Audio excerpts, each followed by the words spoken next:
Hello everyone, in this video I'm going to talk about one of the most important places of Rancagua history, el Estadio El Teniente. Today is known for being the stadium where the O'Higgins Rancagua team plays home. With a capacity of 12,476 persons, is part of the National League week after week. Leaving no doubt that is one of the main sports venues in the O'Higgins region, especially in the surveys located Rancagua.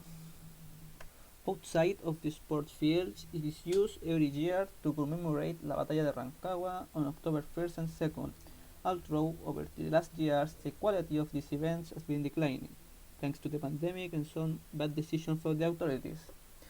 And also, occasionally, concerts are held in El Teniente as well. However, like most places, at its genesis lies a much more humble and symbolic history. A history wherein, due to different reasons and situations, his teams, citizens, and infrastructure have been put to a test, which is at its core the main reason of this renewed appearance. Let's talk about his beginnings. It was inaugurated in 1945 and was owned by the American company then named Brandon Copper Company, after the company founder, which is to this day still operates the El Teniente mine.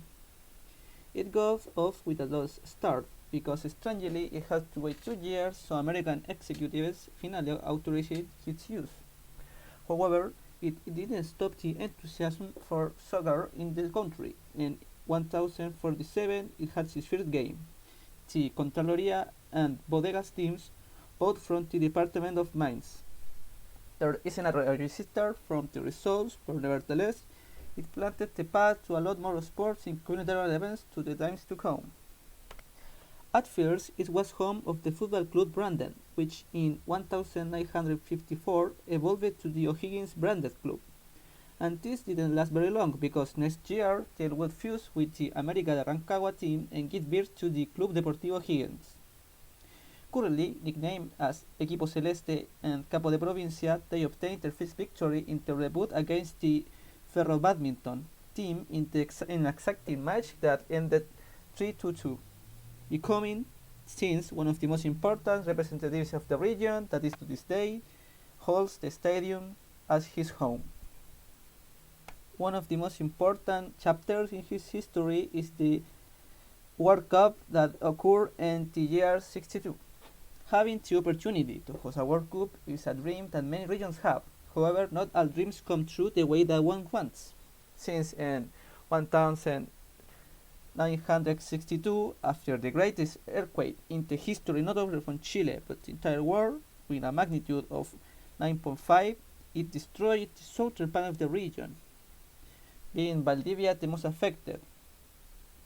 So, Rancagua has the honor and the challenge of host 7 matches, which were from Group D, composed by England, Argentina, Bulgaria, and Hungary, and also one match from the quarterfinals, that was Yugoslavia vs West Germany. To do this, the stadium had to be remodeled, and even without that, it was considered by many the most modest of the World Cup venues, due to its simple structure and low audience capacity. This, however, will not be the last time that the stadium will have to stand after adversity, because after so many years, another tragedies will occur. So known as the Tragedia de Tomé, this incident left a great mark in the region, but especially in the families of those involved, as well as in the community of the O'Higgins Rancagua team and El Teniente.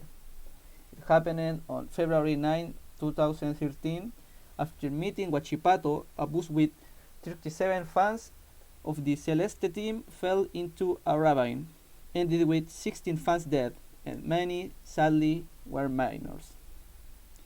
To this day, it is considered one of the most catastrophic and sad accidents involving soccer fans in Chile and worldwide, being commemorated with statues, murals, and with hymns that the Barra Celeste sings every game.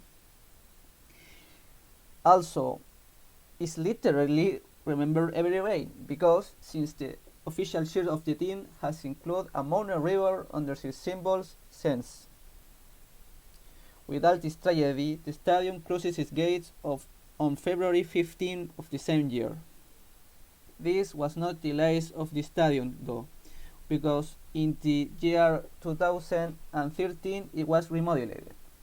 This has been planned to occur until the year 2010. However, due to the earthquake that also occurred in the same year, it was postponed. With its new looks, the stadium got the chance to host the 2015 Copa America, where historically Chile obtained its first coup after beating Argentina on penalties. On another note, El Teniente has also been a relevant place for health in the region, being remarkable his utilization in April 2020, where it was transformed into a field hospital with 70 beds and which allowed low complexity patients affected by the pandemic to be treated in the best conditions. Later also, it continued to bring the community together in the vaccination process in February of 2021, being stipulated that in this place have been applied close to 150,000 doses. Some more acknowledgements that the stadium has is that on January 20 of 2015, the stadium's database page, a specialist in stadium worldwide, it nominated it as one of the best 32 stadiums in the world during the year 2014, being the only South America stadium outside of Brazil to appear. In conclusion, El Teniente, born as a property of a foreign company, has now become one of the most important places in the region and even the country. Qualified as one of the best stadiums internationally, is a symbol of development of the region and a shelter for the region athletes. Many have counted memories of this place, being seen as his favorite team win a match, his nation takes his first Copa America, or outside of soccer they use it as to train themselves daily. Sharing this experience with generations of citizens, in the good and bad times, especially with the pandemic and many earthquakes that it has affected, I only hope that we can keep the company of El Teniente for many years to come.